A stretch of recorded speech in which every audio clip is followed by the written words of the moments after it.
29 নম্বর word পুরো জলের তলায় চলে গেছে। আর পরিষ্কার করার নামে পানা পরিষ্কার করে এরা ছেড়ে দেয়। কোটি কোটি টাকা আমাদের পৌরসভা থেকে যেগুলো আসছে সেই টাকাগুলো এরা দুর্নীতি করছে, এরা ভোগ করছে। আমরা যতক্ষণ পর্যন্ত এই খাল পরিষ্কার না হয় আর এই আমাদের রাস্তা উঁচু না হয়, এই পুরো এলাকাটা গাইরগোল থেকে শুরু করে ওইদিকে চালজিপাড়া থেকে শুরু করে আপ টু মেমানপুর, ওইদিকে শেখপাড়া, বকুলতলা, সর্দারপাড়া, সেপাইপাড়া, জগতলা মানে মোল্লাপাড়া, জগতলা, তোমার সারেংপাড়া, পুরো এলাকা পুরো 29 নম্বর ওয়ার্ডটা জলের নিচে এখন। এই যে দীর্ঘ 20 বছর ধরে কাউন্সিলর এখানে জিতে আসছে, আমরা জেতাচ্ছি, তো আমাদের কি পাওনা নাই যে মানে আমাদের রাস্তাঘাট ভালো হোক? প্রত্যেকটা মানুষের এটা তো পাওনা, প্রত্যেকটা মানুষের অধিকার এটা। আমরা বারংবার যাই, গত বছরও গেছি, আমাদের প্রতিশ্রুতি দিয়েছে 3 মাসের মধ্যে রাস্তা আমরা করে দেবো। গত বছর থেকে গত বর্ষায় চলে গেল, এ বর্ষা এলো, এ দুদিনের বৃষ্টিতে এরকম জল জমে যায় এখানে। এখানে বাচ্চারা স্কুলে যেতে পারছে না, বাচ্চাদের সমস্যা হচ্ছে, বাচ্চারা একটা দোকানেও যেতে পারছে না। মানুষ রাতের বেলায় কারোর যদি কোনো বিপদ হয়, একটা অ্যাম্বুলেন্স ঢোকার কোনো পরিষেবা এখানে মানে নেই, কোনো জায়গা নেই। আচ্ছা, এখানে রাস্তা থেকে সাপ চড়ে বেড়াচ্ছে, বা মানে মানুষকে যখন তখন সাপের কামড়ের সকলে পড়তে হবে।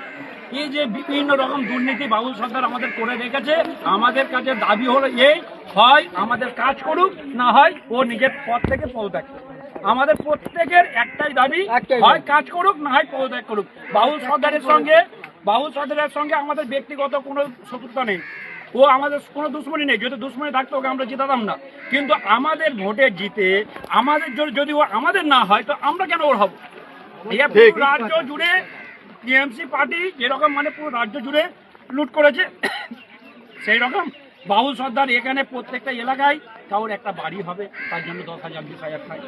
এটা আমাদের কাছে বিভিন্ন মানুষ এসে বলছে, কখনো গাজীরগোল থেকে লোক এসে আমাদের জানাচ্ছে, কখনো জগতলা থেকে লোক এসে জানাচ্ছে, কখনো মোড়লপাড়া থেকে লোক এসে জানাচ্ছে।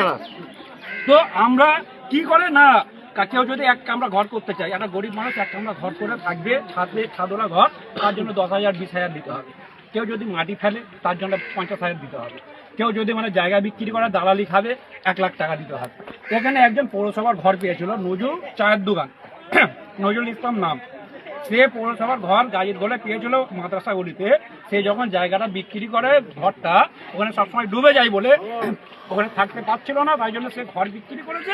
তার জন্য 1 লাখ টাকা বলে পৌরসভায় জমা দিতে হবে। 1 লাখ টাকা পৌরসভায় জমা দেওয়ার নাম করে সে 1 লাখ টাকা নিয়েছে। তো এই যে মানে বিভিন্ন রকম দুর্নীতি, কি কারণে তাহলে আমরা আমাদের জনপ্রতিনিধি ওনাকে বানিয়েছি?